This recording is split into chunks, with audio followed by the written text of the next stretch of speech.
We have some damn good Tesla stock news to go over in this video. Tesla China insured vehicle registrations last week came in at 14,200 compared to last year at 17,000 and the year before that at 12,107. As Gary Black writes here on X, Tesla China posted 14.2 thousand insured registrations for the week of August 19th through the 25th.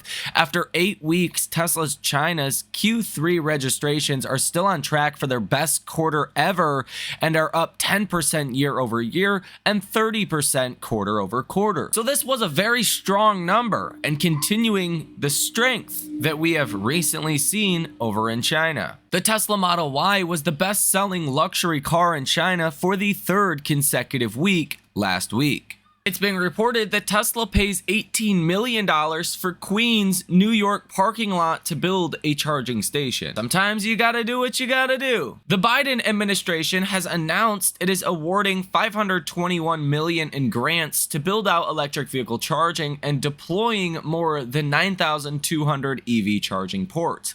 The Energy Department and Federal Highway Administration said the $321 million will be allocated for 41 community projects that will expand EV charging infrastructure, while $200 million will fund 10 corridor fast charging projects. That's really the bottom line. We just need more charging infrastructure. I think the mass adoption of EVs is somewhat limited to how fast we can roll out charging.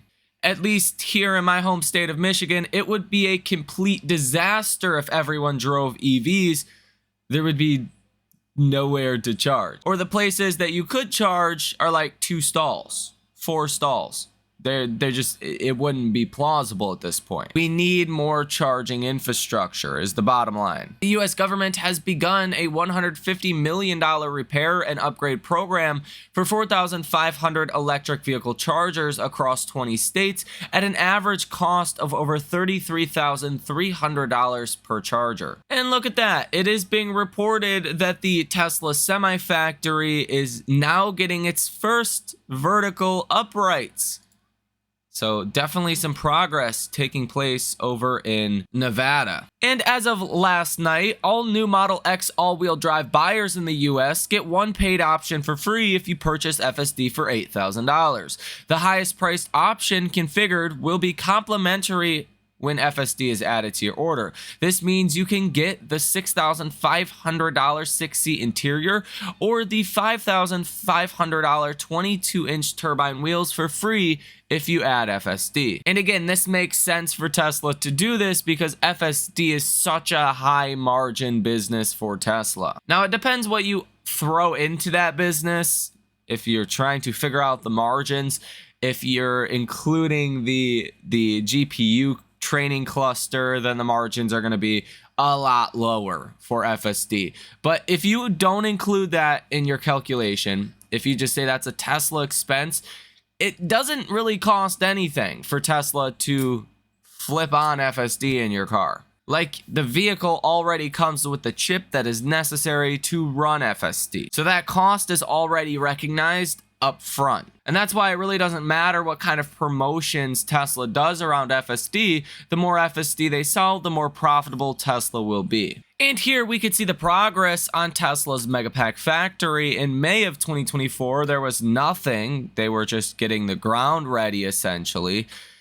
And now in August, look at that. Just 3 months later, and there is almost what looks like a whole factory. That is some seriously impressive progress. It's also being reported that FSD v12.5.1.5 is rolling out to more Hardware 3 owners. Tesla has secured a new $133 million Megapack contract to double Queensland, Australia's already biggest battery. After the expansion, the total size of this large commercial energy storage battery will be 540 megawatt hours and 540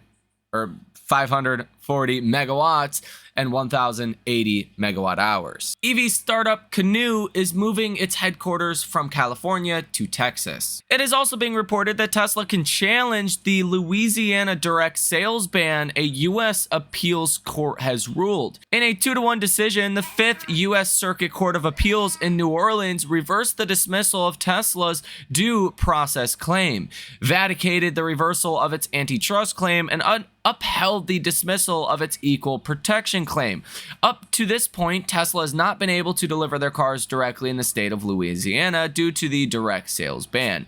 Tesla has been suing the Louisiana Automobile Dealers Association, members of the Louisiana Motor Vehicle Commission, and a group of dealers. Even Elon Musk must think this is a big deal because he comments and says, nice. Mattel, in a partnership with SpaceX, is releasing a Matchbox toy of Tesla's Model X, but the SpaceX version, the astronaut transport vehicle, it will retail for about $1 and come out in October. Honda's US executives say most drivers don't want EVs yet. Quote, you can't force the consumer to change their mind, really, and to some degree you can incentivize them, but we just can't force the people living in, say, the Midwest with no charging stations. And again, that's kind of the problem that is here in Michigan. Unless you charge at home like myself, there's really not too many places you can go to charge. And here you can see a video of the first beams going up. Production is supposed to start in late 2025 with an initial annual capacity of 50,000 semis. It is also being reported that home prices have hit a record high in June on the S&P Case-Shiller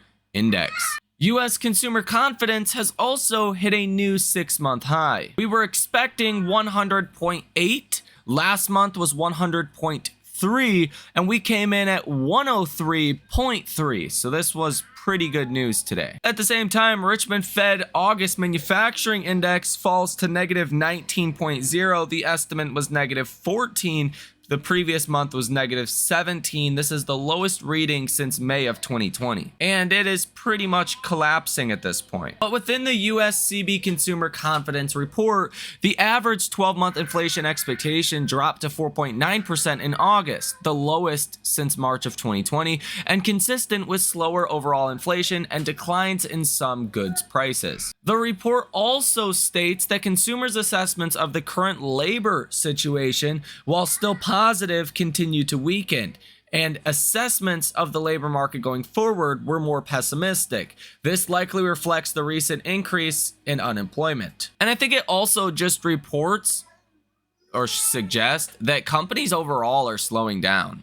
I mean, if your business is slowing down, then you're probably going to feel like your job is less secure. Now, Tesla's stock today is down about 2% at the time of recording this video. 10-year treasury yields are up about 2.5 basis points today to 3.84%. But besides that, there's really not a good reason why Tesla's stock is selling off today. This could just be underperformance again following yesterday's underperformance. Perhaps the news that yesterday Canada was looking to impose a 100% vehicle import tariff on Chinese-made EVs into Canada could be having some effect on Tesla. It really pissed China off, and China has said they're going to kind of retaliate against these tariffs from the US and from now Canada. Maybe that is having some negative impact on Tesla's stock, but beyond that, it's hard to say what's going on. We do have Nvidia earnings, which comes out tomorrow in after hours, and maybe that has something to do with it as well. Potentially, if Nvidia sells off, then other big tech stocks are going to sell off as well. Tesla would definitely sell off also. Maybe you're getting a little bit of that risk being priced into Tesla stock, but beyond that, I mean, let me know down below in the comments section, but I don't really see another reason why Tesla is selling off. The insured units out of China came in really good today. Obviously, they could have came in a little higher, but this is still a Tesla over in China that is on pace for its best quarter ever in the country. As I have talked about many times here on the channel, Tesla shorts have actually been covering on their short positions. You're now back under 3% short interest for the first time in quite a long time, with Tesla's short interest of free float at 2.96%. Over the past 3 months, the short interest went from 3.8% down to 2.96%. That is a reduction of about 22% in just the last 3 months. So short sellers have been covering on their short positions, as Tesla stock especially has been falling in recent days. Now, Tesla's dollar amount that's currently sold short sits at 17.5 billion, and you currently have 82.08 million shares that are sold short.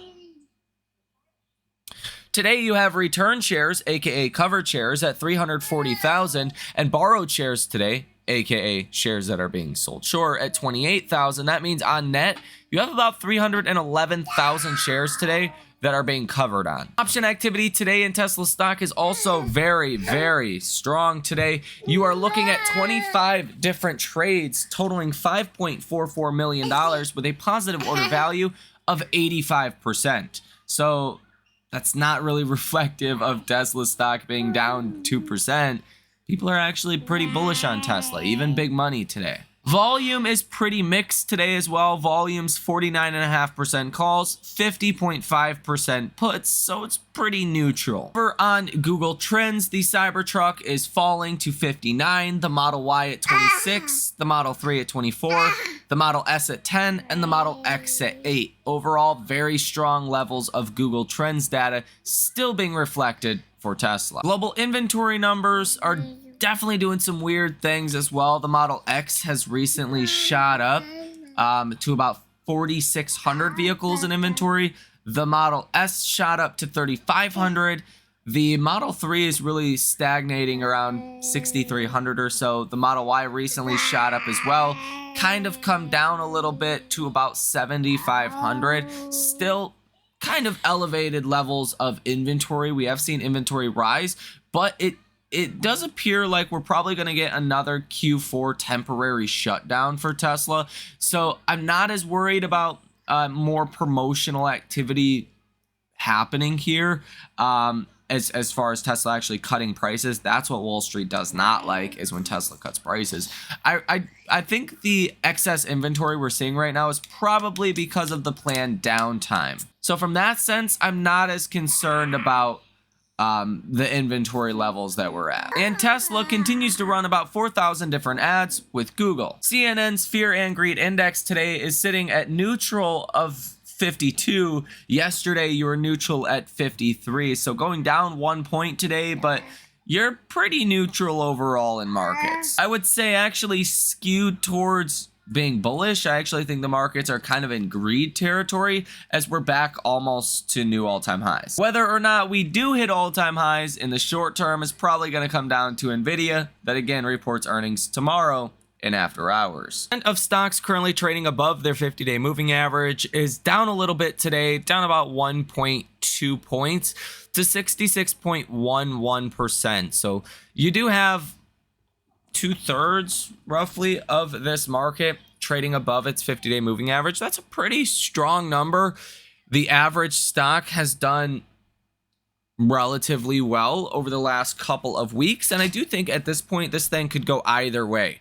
You could see more strength here. There's definitely room for more strength, or you could see some weakness that starts to come in, and I do think that's why Nvidia earnings will be so important. It's really that catalyst for that. Nonetheless, over on StockTwits, retail investors are bearish on Tesla with a sentiment score of 42 today. Yesterday, we were still bearish on Tesla with a sentiment score of 41. So people are not as bearish today on Tesla, but pretty similarly bearish as they were yesterday. Message volume today is higher than yesterday. It's coming in normal at 52. Yesterday, it was low at 40. And the participation ratio is dropping a little bit today from 57 yesterday down to 56 today. And former Fed Mester says, I don't think the Fed is behind the curve. I don't support a 50 basis point rate cut out of the box, suggesting that a 50 basis point rate cut may be appropriate at some point, but not to start. Other than that, there's not too much going on today. Tesla stock's trading at $209.40 or so per share. Whether or not we hold support at the 20-day moving average, I think will be important throughout the close of the day today. That 20-day moving average is at $210.22. I want to see Tesla hold above that level, but it's another day of pretty severe underperformance, especially if you look at big tech. Some big tech stocks are doing okay. Meta's up 0.5%, Apple's up 0.5%, Nvidia's up 1.2%. Google is down 0.23%, Microsoft down 0.5%, Amazon's down 1.62%. It's kind of a weird day out there. It does seem like Nvidia may be having a drag on Tesla as well. We did see this relationship for a while there where if Nvidia was up, Tesla would be down, and it would be hard for Tesla to rally because all the money was getting pooled into Nvidia. It does look like something along those lines could also be happening yet again. Doesn't have to be the case, but that could be partially what's going on. But really, below this 20-day moving average, the next stop is that 200-day moving average at $203.24 per share, about $6 lower than where Tesla stock is currently trading at. So let me know what you think about this information down below in the comment section. Tesla's RSI is at 46.97, which is pretty neutral still in my personal opinion. So I think things could go either way if you're looking at kind of relative strength with Tesla. If you look at the MACD, the MACD line is above the signal line. So that's good, at least for now, but you're still negative overall. MACD is negative 1.08. Signal line is negative 1.73. So you know, it's hard to say. I think there's a strong case that Tesla could rally here soon. And I think there's also a growing case that, you know, Nvidia's earnings are going to be very important. Each piece of economic data is going to be very important. And it's hard to forecast what each data point is going to do and how that is going to also affect our market. So I think you want to be nimble here. I think you want to be open to any potential path ahead for Tesla stock and really for the broader markets. We're heading into September, which is seasonally the worst month by far of the year. Like there's no month that even compares to September in terms of just lack of performance or just outright, you know, corrections. Over the past 5 years, every September we've had has been negative 5% or worse. So does that happen again? Who knows? But the historical precedents would say September is going to be a pretty rough month. So let me know what you think about all of this information down below in the comment section. Hit the like button as well as subscribe to the channel if you have not done so already. You guys have a great rest of your day, and I will see you in the next one.